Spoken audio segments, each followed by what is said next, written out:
గోమూత్రం మొన్న ఈ మధ్యనే వాళ్ళెవరో డైలాగులు కూడా వేశారు కదా, గోమూత్రానికి సంబంధించినటువంటి అంశం.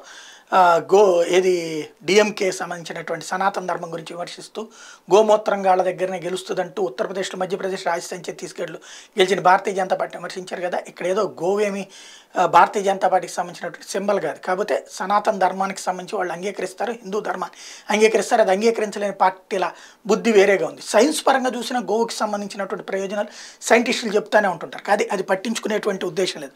ప్రస్తుతం అయితే రెండు కీలకమైనటువంటిది ఇంటర్నేషనల్ జర్నల్స్ ప్రకటిస్తున్నటువంటి అంశం.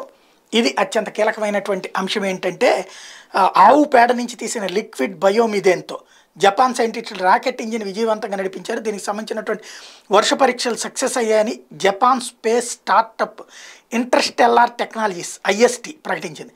హొకైడో ఉన్నటువంటి హొకైడో స్పేస్ పోర్ట్ లాంచ్ కాంప్లెక్స్లో సైంటిస్టులు ఈ పరీక్ష నిర్వహించినట్టు ప్రకటించింది.